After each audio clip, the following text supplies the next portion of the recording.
মুঠেই অচিনাকি নিচা বাৰুকৈয়ে লাগিছিল। সিদিনা আছিল কাতিৰ কুঁৱলী শুনা কোমল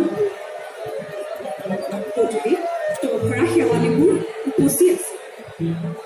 আৰু সন্ধিয়া মই তোমালোকৰ ঘৰলৈ নকৈ আহিবৰ দিনা আকাশৰ মেঘৰ মোহনা হালধীয়া যোনটো নাওখন হৈ আমাক যে ৰিঙিয়াই মাতিছিল তৰাৰ দেশলৈ।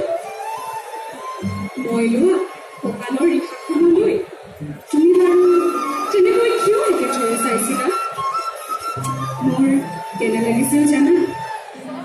তুমি যেন কোনোবা দূৰ বিদেশৰ স্বপ্নাটোৰ আলোবৰ আৰু মই যেন তলফৰা বা সেৱা। সেইদিনা মন সাগৰত মোৰ এৰি অহা আৰু আহিব অনেক দূৰ কঁপনি জাগিছিল। তোমাৰ জানো এইটো কথা মনত নাই?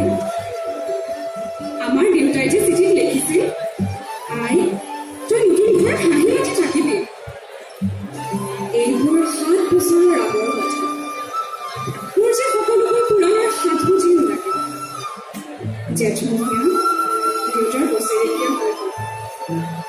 তোমাৰ বাবুলি যে বৰটো হৈছে, তাৰ ওপৰ পাৰি এধানমান ডালিম গুটি যেন দাঁতিখনি গুজিছে। সি মোক একেবাৰে এৰিকে নিদিয়ে। কেতিয়াবা মোৰ যে ইমান খং উঠে। তুমি নাই নহয়, সেইকাৰণে সি বাৰু মোৰ বগা সাজযোৰলৈ এনেদৰে তথা লাগি চাই থাকি কিয়? তাৰ উপজাৰে পৰা এৰি থকাবোৰ চিনাকি, সেইকাৰণে নহয়। বাবুলি যে বৰটো হৈছে বুজিছা, আৰু ডাঙৰ হ'লে স্কুলত তাক নাম লগাই দিয়ে। সিয়া দৌৰি থকা সময়খিনি মোৰ যে বুকুখন তিনি উদং হৈ থাকিব ভাই। আৰু কি লিখিম? বিশেষ একো নাই। মোৰেই শপত, তুমি যিদিনা উলটি আহিবা মোক আগতীয়াকৈ জনাবা দেই। মই ভোক লৈ এদি ঘটিয়াই গৈ বুঢ়ালৈতৰ বুকুৰ পৰা তোমাক ৰিঙিয়াই মাতিম। তুমি যিদিনা উলটি আহিবা মোক আগতীয়াকৈ জনাবলৈ নাপাহৰিবা দেই। মৰম লবা ইতি তোমাৰ মমতা। আকৌ এইবাৰ বুজিছা, মাঘৰ মেজিৰ জুইৰ পৰা বৰ ৰঙাকৈ জ্বলিছিল। আমাৰ আইতাৰ কণী ছাগলীজনীৰ এটা পোৱালি জগিছে।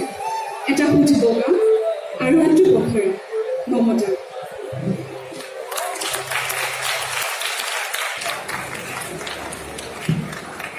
নমস্কাৰ। কবিতাৰ শিৰোনাম এখন চিঠি। মৰমৰ মেঘাচ্ছন্ন পৰ্বতৰ এই মোহনাত নিবিড়ভাৱে মোৰ মনত পৰিছে মমতা। বিদায় মৌন নিথৰ মুহূৰ্তত তোমাৰ চকু উপচি বাৰিষাৰ বান নামিছিল। তাৰ উত্তৰত মই মাথো নিৰুত্তৰ হৈ ৰ'লো। সেইবোৰ অনাখৰি কথা আজিও পৰ অন্তৰত পৰ্বতীয়া বনপুৰা জুই হৈ আছে। ইয়াত মাথো হেজাৰ হেজাৰ ফুট ওখ পৰ্বত আৰু পৰ্বত, যাৰ বাহুবন্ধনত কল্পনা চাপ হৈ যায়। এই পৰ্বতবোৰতে প্ৰতিধ্বনি হৈ আছে আমাৰ বুকুৰ তেজৰ চেকুৰাবোৰ, অন্তৰৰ জুই আৰু মৰমৰ মৰি সাবিবোৰ। এইখন এখন মহাকাব্য, পৰ্বতৰ মৌন ভাষাই লেখি যোৱা তেজৰ বুৰঞ্জী।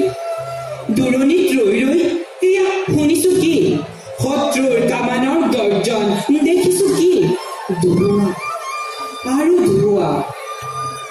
এটা কথা জানি থোৱা, শুনা, মৃত্যুৱে যদি অভিনন্দন জনায়, সেই মৃত্যু পাৰিজাত ফুল, তাত দেৱতাৰ আশীৰ্বাদ আছে। সৰ্বশেষত মই তোমাক একেষাৰ অনুৰোধ কৰোঁ, এই যে আমাৰ ল'ৰা দুটা, সিহঁতক কেতিয়াও পিতৃৰ অভাৱ অনুভৱ কৰিবলৈ নিদিবা। সিহঁতক মাথো একেষাৰ কথাকে কবা, যি মৃত্যুৱে দহক জীৱন দিয়ে, সেই মৃত্যু আত্মাৰ দৰে অবিনশ্বৰ। আজিলৈ সামৰিলে। দীঘলীয়াকৈ চিঠি লিখিবলৈ আজৰি নাই। মৰম জানিবা, ইতি তোমাৰ প্ৰভু ইয়া আদেশ আহিছে যাব লাগে শত্ৰু সৈন্যই চেৰাগিৰি পথ অতিক্ৰম কৰিছে চিঠিখন আজি ডাকত দিয়া নহ'ব ধন্যবাদ